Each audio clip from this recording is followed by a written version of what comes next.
Ассалаумағалейкум. Міне бүгінгі күннің темасы подкастымызда бұқаралық позициясын жастар арасында қалай қалыптастыру деген темада совет алып барамыз. Қайрат аға, сіз бұл темада өзіңіздің пікіріңізбен бөліссеңіз. Жастар арасында бұқаралық позиция деп отырмыз. Бұқаралық позицияның өзі не деген сұрауға бірінші жауап алуымыз керек. Бұқаралық позициясы бұл инсанның жәмиет һәм мемлекет алдындағы өзінің бұрышлары, өзінің сол болып отырған процеске болған өзінің пікірін қай тәрізде көрсетуі һәм низамларға бойсыну һәм низамларды өзі қалайынша қабыл еткенін халыққа өзін түсіндіру, жастар арасында түсіндіру бұл бұқаралық позициясы. Бұқаралық позицияны қандай етіп көрсетсек болады? Бұқаралық позицияны біз сайлауларда қатынасу арқылы көрсетсек болады. Себебі біз сондай біздерге Конституцияда сайлау құқығы берілген, демек 18 жастан бастап инсан сайлау құқығына ие болатын болса, сол құқығымыздан пайдаланып, біздер сайлауға қатынасып, өзіміздің бұқаралық позициямызды көрсетсек болады. Ямаса ұлыма халықлық шенбеліктерде қатынасу. Бұл демек үкімет тарапынан айтылып жатырды, һәме біргелікте шенбелікке шығамыз, осы күні шенбелік болады дейтін болса, сол күні бізде бұқаралық позициямызды білдірген халда өзіміз істейтін мекеменің атрапын яки үйіміздің атрапын тазалауымыз, ямаса көшемізді тазалауымыз, абаттандыру жұмысына қатынасуымыз, бұл бір қандай да бір бұқаралық позициямыз болып табылады. Һәм жастар арасында кең ғалабаласқан бұқаралық позициясы бұл волонтерлік қызметі. Яғни кекселерге жәрдем беру, яки бір мұқтаж шаңырақтардың үйіне барып халынан хабар алу, мысалға майыплығы болған шақсылар болатын болса, солардың үйлерін тазалап беруге жәрдемдесу. Әр түрлі тараптан волонтерлік қызметтерін көрсету бұл бұқаралық позициясына кіреді. Демек, сонда низам шеңберінде өзінің көзқарастарын ашық айдын білдіре алу бұл өзінің бұқаралық позициясы деп айтылады.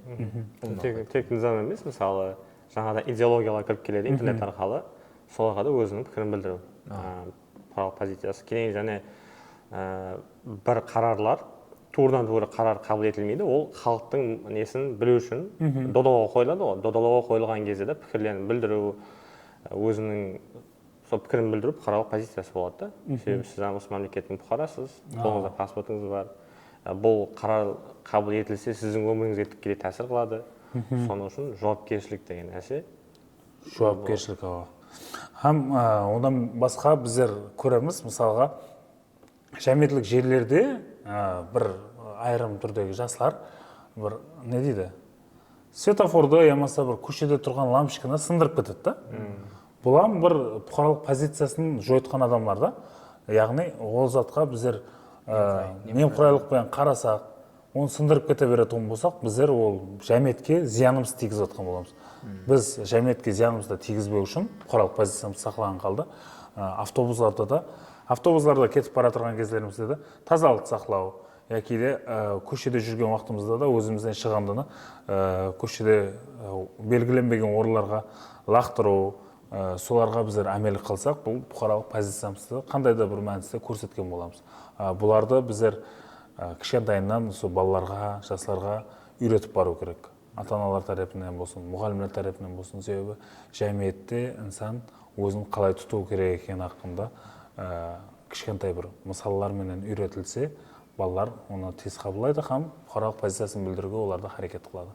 Ұлым айтқанда, жаңа жәмиеттегі низамлар һәм жәмиеттегі жаңалықларға қандай да бір мәністе бейпарқ болмастан өзіміздің пікірімізді, ойымызды сөзімізбенен жеткізу бұл өзіміздің позициямыз деп айтылады. Енді одан басқа да мысалы сондай затлар бар, нәубетте тұрудың өзі мысалға өзіміздің жауапкершіліктерімізге кіреді. Жаңа айттыңыз ғой, жәмиеттік орындарда тазалық мәселесі һәм тағы да басқа шауқымласпау мәселесі болады. Сол затларға да біз өзіміз орынласақ, міне өзімізде бұқаралық позиция істен қалыптасады деп ойлаймын. Мысалға һәмме өзіне жауап беріп, нәубетте тұрған кездерде де мысалы кейінгі нелерменен астен барса, шауқымласпаса, һәм тағы да басқа сол затлардың өзі де позицияны бекітпейді. Низамларға әмел ету. Мысалы біз білеміз, конституция бойынша біз секуляр, яғни дүниялық мемлекетпіз. Соның үшін әр түрлі милләт уәкілдеріне туристтар келеді, басқа дін уәкілдері келіп қалуы мүмкін, соларға құрметпенен мөнәсәбәтте болу, мысалы олар кемсітпеу, бұл бұқаралық позиция. Сонымен низамды құрмет етумен бір қатарда сол өзінің құқықтарын талап етіп білу де бұл бұқаралық позицияның ішіне кіреді, өзінің құқықтарын талап ету. Әлбетте, айтып отырмыз ғой, апайы жәмиетлік жерлерде, мысалға кино, концерт залларда сізге билеттен номер беріп қойған болса, мынандай осы қатарда, пәленше қатардың пәленше орынлығында сіз отырасыз деп қойған болса, сіз барып басқа орында отырып, басқа біреудің орнын иелеп отырғаныңыздан бұл бұқаралық позицияңызды тура істемей жатырғаныңыздан белгі береді. Сізге номер беріп қойыпты, сол жерде барып отырыңыз ұсыныс етіледі. Хам ол жерде мысалға жәмиетлік жерлерде бір жерлер болады, ол жерлерде ауқатлануға болмайды. Ондай жерлерде сен ауқатланып яки бір не дейді, ішімдіктер ішіп, сол жерде тасылап кететін болсаң, шығандысын, ол да бұл жерде үлкен бұқаралық позицияңды жойытқан есептелінеді. Хам бұқаралық позиция қарап тұрсақ, адамның парасатына да қатты әсер етеді, мәдениетіне. Ана балалар көп жігітлер енді машинаны правасыз айдайды. Кейін оны гай ұстап алса, қапа болады.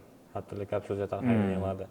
Бірақ енді сен өзің сол бұқаралық позицияңды не қылып, праваға оқып ал, өзің үйрен. Дұрыс, сен машинаны жақсы айдап білетін шығарсың, бірақ бәрібір низаммен белгіленген сенің сол құжетің болу керек, айдаушылық құжетің болу керек. Қағидаларды бәрібір білу керек. Мысалы, машина қоюға болмайды деді ма, қоймау керек. Себебі ол қандай да бір затты ойлап, ол жерге сондай белгі қойылған болады да.